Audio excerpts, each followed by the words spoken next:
کعبے کو گرانے کے لیے ابرہہ جب اپنی ہاتھیوں کی ایک طاقتور فوج لے کر خانہ کعبہ پر حملے کی نیت سے پہنچا تو اللہ تعالیٰ نے اپنا گھر بچانے کے لیے غیب سے کیسے مدد کی۔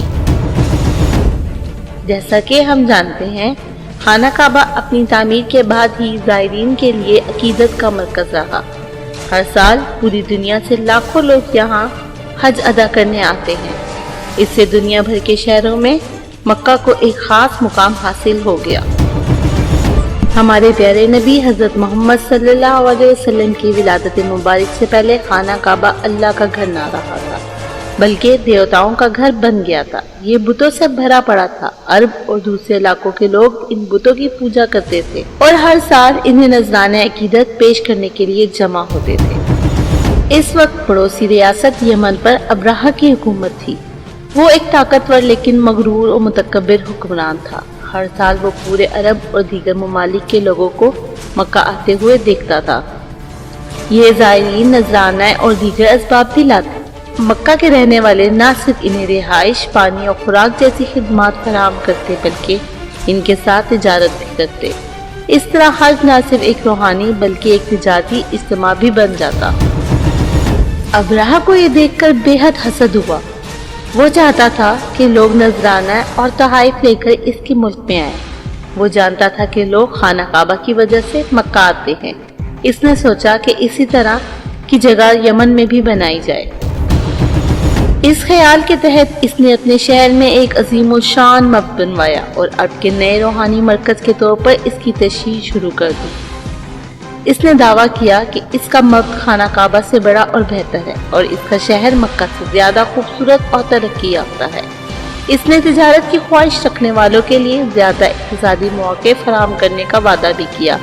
غرض یہ کہ اس نے اپنے معبد کو زائرین کی توجہ کا مرکز بنانے کی ہر ممکن کوشش کی، لیکن لوگ تجارت کے مواقع یا بہتر سہولیات کے لیے کعبے میں نہیں آتے تھے۔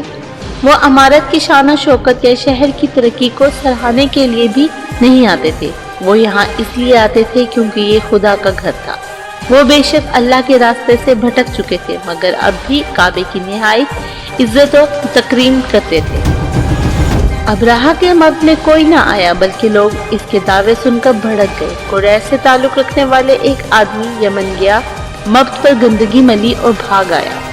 اس پر ابرہہ طیش میں آ گیا۔ اس نے فیصلہ کر لیا کہ مکہ پر حملہ کرے اور خانہ کعبہ کو تباہ کر دے۔ اس نے ایک وسیع فوج اکٹھی کی اور مکہ کی طرف پیش قدمی کرنے لگا۔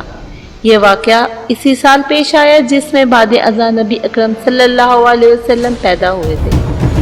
ابرہہ کی فوج کا بڑا حصہ ہاتھیوں پر مشتمل تھا۔ راستے میں کئی عرب قبائل نے اسے روکنے کی کوشش کی مگر اس کی فوج اور اس کے ہاتھیوں کی قوت کے سامنے نہ ٹھہر سکا۔ اس وقت نبی اکرم صلی اللہ علیہ وسلم کے دادا حضرت عبدالمطلب خانہ کعبہ کے متولی تھے اور متولی کی خدمات انجام دے رہے تھے۔ جب آپ نے حملے کے بارے میں سنا تو اپنے لوگوں کو مشورہ دیا کہ وہ ٹھہر کر مقابلہ کرنے کے بجائے پہاڑیوں میں پناہ لے لیں۔ ان کا پختہ یقین تھا کہ اللہ اپنے گھر کی خود حفاظت کرے گا۔ یہی بات انہوں نے ابرہہ سے بھی کہی جب وہ اس سے اپنے ان اونٹوں کی واپسی کے لیے بات چیت کرنے گئے جو ابرہہ کی فوج پکڑ کر لے گئی تھی۔ لوگ شہر سے نکل گئے۔ حضرت عبدالمطلب اپنے چند قریبی ساتھیوں کے ساتھ وہیں رہے۔ ابرہہ کی فوج مکہ کی طرف بڑھی۔ جب ابرہہ کا ہاتھی مکہ کی سرحد پر پہنچا تو دھپ سے بیٹھ گیا اور ذرہ برابر جنبش کرنے سے بھی انکار کر دیا۔ مہاوت نے پوری کوشش کی مگر ہاتھی اپنی جگہ سے نہ سرکا۔ اس وقت ابابیلوں کا ایک جھنڈ نمودار ہوا۔ ان کی چونچوں اور پنجوں میں مسور کی دال کے دانوں کے برابر کنکر دبے ہوئے تھے۔ ابابیلوں نے ابرہہ کی فوج پر ان کنکروں کی برسات کر دی۔ جس کسی کو بھی یہ پتھر لگا وہ اسی وقت یا تھوڑی دیر بعد ہلاک ہو گیا۔ ابرہہ یمن کی طرف بھاگا لیکن اللہ کے بمباروں کے ہاتھوں بری طرح گھائل ہو گیا اور اپنی سلطنت میں پہنچنے سے پہلے اس کی جان نکل گئی۔ ابرہہ کی موت ایک تنبیہ ہے کہ جو لوگ اللہ کے سامنے سرکشی دکھاتے ہیں، اذیت ناک زندگی اور ذلت آمیز موت ان کی مقدر میں لکھ دی جاتی ہے۔ جب اللہ آپ کو سبق سکھانے کا فیصلہ کر لے تو کوئی آپ کو بچا نہیں سکتا، چاہے آپ کتنے ہی طاقتور حکمران ہو اور آپ کی فوج کتنی ہی بڑی کیوں نہ ہو۔